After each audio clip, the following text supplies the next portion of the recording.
Hey guys, welcome to Psalm 27. The thing that got me with this psalm was just that I would like to spend my days in the house of the Lord. And boy, if that's not true.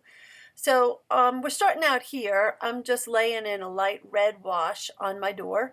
Um, Lots of symbolism there, right? Red, blood is what allows us access even into the house of the Lord.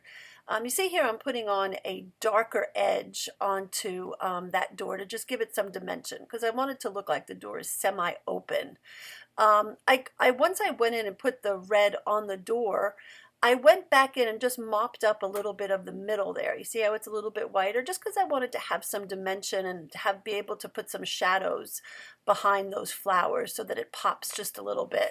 So with watercolor, you can paint with water as much as you can paint with the medium by removing some of it. So just laying in all the different first layers of everything. I want to also mention to you that I do have on my page, I have them prepped now with clear gesso to begin with, and then I'm putting on the absorbent ground, the golden absorbent ground on top of that very lightly. And that's just really working like a charm for me. It takes the paint beautifully. There's no beading. I just love it. I really do love that the words are still visible and I can still manipulate my medium without being so frustrated that I just want to scream.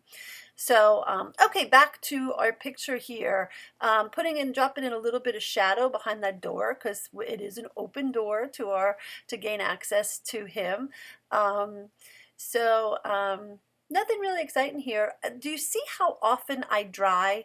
It occurred to me that I cut out all of the drying scenes, and I want you to know that my pages do not wrinkle because I dry so often. If you see, I'm never ever like lavishingly putting on water on my pages. I use the water sparingly to manipulate the medium and get it to spread where I need it to spread. And then I dry it. So the pages, if your pages are buckling and warped and wrinkly, you're using too much water and you're not drying in between. Put down a layer, put down a color, dry it. Put down a layer, put down a color, and dry it. Always, always dry in between. So here I'm just popping in some shadows for those greens so that they kind of look like they're three-dimensional and they're popping out. So I've got my shadows laid in here, and now I'm just going to start laying in the green foliage of, I don't even know what those are, those little green doohickey doodads that are overflowing over the pot.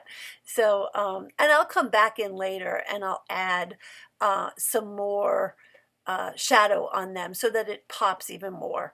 So know with watercolors, it's just one layer at a time, and just get lost in the fun of it. Get lost in the layers and get lost in the relaxing aspect of I don't know, just building it up slowly. Always, always start lighter, and then your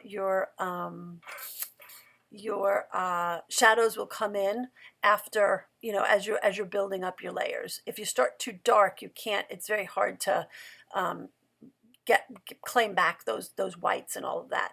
So if you see up there on that top, that little light bulb that's kind of coming over the door, and the door trim, I'm not going to paint those at all. I'm just going to drop shadows in on them, and I'm going to allow the white, see, there I go. I'm just going to allow that white to be a color and a space, inhabit the space on the page. So just know that with watercolor that you don't go back in and put white on it. With other mediums, you can kind of come back in and claim your white back out again. With watercolor, you have to be cognizant from your get-go what you're going to do and where you're going to leave your whites open. My windows do have a very, very, very, very light blue in there, so those are not the whitest white of the page. That light bulb is the whitest white of the page, and that door trim are the highlights of the page. So you guys know, I'm sure from watching my videos week after week, that I always go in with color pencils at the very end to just give it the pop and the shadows and that panache that I like. And I am forever putting in my little ziggity zaggity lines and my dots and my, I don't even know what those little two lines equal signs are. I don't even know what they're called, but they have to go in every picture I do. It's sort of my thing. So I invite you to let that be your thing as well.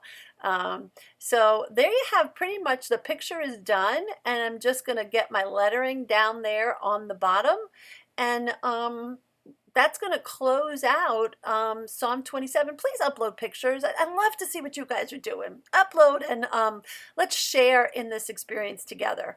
Here I'm just dropping in a little bit of a gray shadow so that my letters are weighted and they live on the page and they're not hanging. I wanted to have a little bit of white in my letters, so this is just a very fine white line that I'm adding in. Hardly recognizable, but it just gives the letters some life. So that's it, guys. Have a great day. We'll see you next time. Bye.